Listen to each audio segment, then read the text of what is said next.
The 2 to 4 player Luxor has players searching the temples of Luxor for untold treasures and wealth. Now the question is, will Luxor find its way to the temples that are my shelves?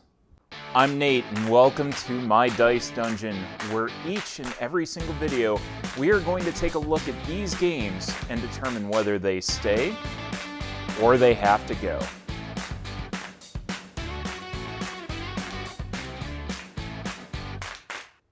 The game of Luxor is all about getting treasure. And how are you going to do that? Well, you are going to move your adventures closer and closer to the center chamber here, where you get awesome treasures and a bunch of points. Well, okay, how am I going to move my adventures? Well, the way that I do that is by playing these cards here.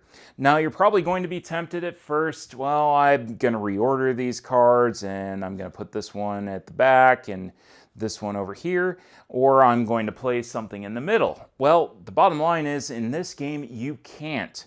Because in this game, the only cards that you can play on your turn are the left-hand one in your hand and the right-hand side one in your hand.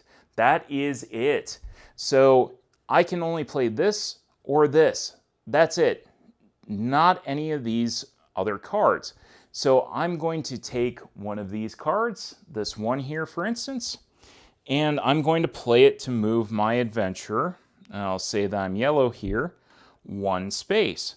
So I've gone ahead and moved. Now what happens to my hand? Well, I'm going to take a new card and I'm going to place it directly into the center, which shifts all my other cards over.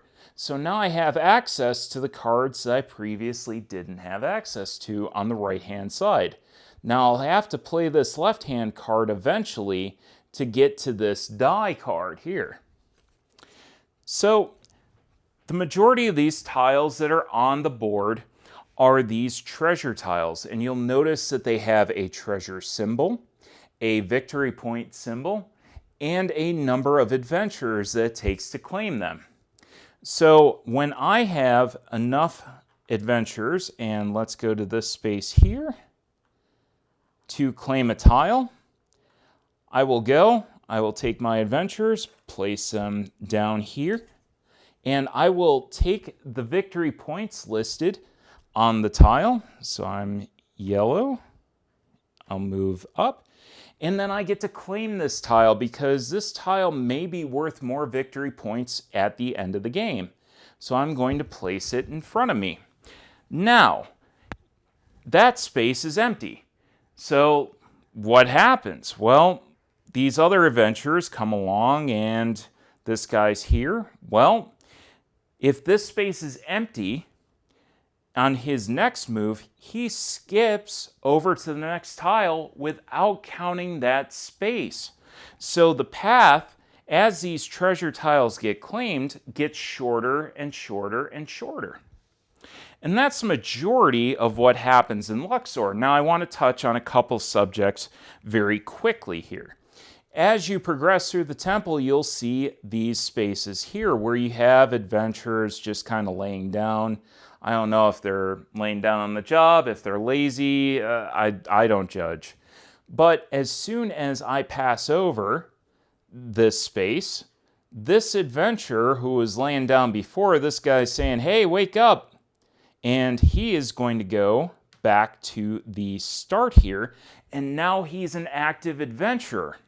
So he can go and he can start helping claim treasures. You'll see these tiles here, which give you the option of taking a Horus card, or you can take a key to the center chamber. Now the keys are always worth 1 victory point apiece, but if you can get into the center, you're going to claim one of these sarcophagi, which are worth 5 and 3 points respectively, and ultimately that's how you're going to end the game. And depending on the position of your adventurers at the end of the game, you are also going to score points. And if you can get somebody into the center, it's worth a whopping 13 victory points. So that's really good and something that you want to shoot for. So, again, onto these Horus tiles. You'll notice this eye icon that's right here. And you'll see that that corresponds to this icon right here. So again, remember that when we're playing cards, we are going to take a card at the end of our turn and place it in the middle. Well, if one of my adventurers happens to land on one of those icons, I get to take the top card here that corresponds to the number of eye icons, and I get to place it right in the middle. Now this is a very powerful card. And as soon as I shuffle it out, so say I've played this card and I'm shuffling it out here, and I play it, it doesn't go into my personal discard, it goes into the group discard. Well, what's that going to mean for everybody else? This will eventually get shuffled back into the main deck, which means it could land in anybody's hand once that deck cycles through. So that's another very unique, fun mechanism that this game provides. The one last thing are these spaces here that get uncovered. Certain treasure tiles get unlocked, and underneath you'll see an icon. This one happens to be a snake. So I uncover the top snake tile, and I find that it's a secret door. Now, later in the game, I may uncover another one of these, say the lion, for instance, and eventually I will find that there is another secret door, which means if an adventurer can land on that space, he can then jump on a move all the way over here, which provides a fantastic shortcut directly to the center. And that can cut a huge amount of time out. And that's basically it for Luxor. I'm not going to go through a full tutorial and playthrough, but at the end of the game, there's a bunch of different ways to score points. So, for instance, where your adventurers are, how many sarcophagi you got from the center tile, how many leftover keys that you had, the sets that you had, which again, if you remember from earlier, if you have one of these statues, if you have a pot, and you have a necklace, that consists of a set. And as you get more sets, they're worth more and more and more points. So collecting sets is a really, really good thing. And then finally, you will get these scarab tokens, which are just worth straight up victory points throughout the game. So that's about it. Again, if you'd like to see a full tutorial, leave a comment down below, and let's get to our final thoughts. So that is Luxor, and I'm not even going to wait. This game is absolutely 100% staying on my shelves, and now I'm going to explain to you why. One of the main reasons has to do with this card mechanism, where you play either of the cards that are on the left or the right hand side of your hand. And the fact that when you play that card, you get to insert your next card right in the middle, shifting everything else outward. So you're trying to shift those actions in the direction that you're trying to get them. It's spectacular. It is really well done, and it is so unique and so satisfying as well. One of the other things that I really like is that the very powerful Horus cards wind up getting shuffled back in after you use them into the general supply. So you never really know, once you use them, if you're going to get it back or maybe your opponent gets it. You just don't know. And that lends a lot to this game as well. The path getting shorter towards the center of the temple as well as adventurers traverse through and go and uncover different treasures.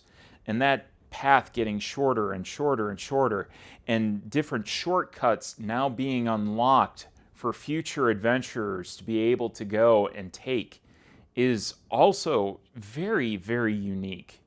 This game is full of surprises, full of very unique treasures, and also, other than the card mechanism, which can be a little bit difficult for people to pick up because they're constantly going to want to fiddle with the cards in their hand and reorganize them.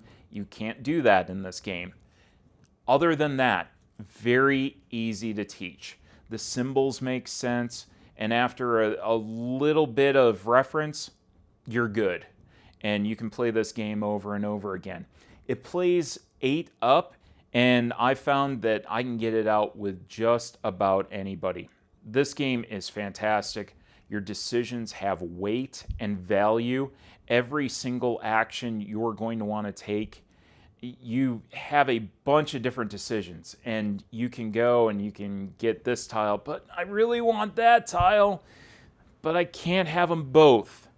So what am I going to do? And as AP prone as you think that your friends are, it doesn't really become evident in this game. It's amazing, and it's very difficult to describe how that works. 100% Luxor, fantastic game. Get it now. That is all that I have for today on Cardboard Time. If you like this video, make sure to like, comment, and subscribe. And until next time, we'll see you later on Cardboard Time.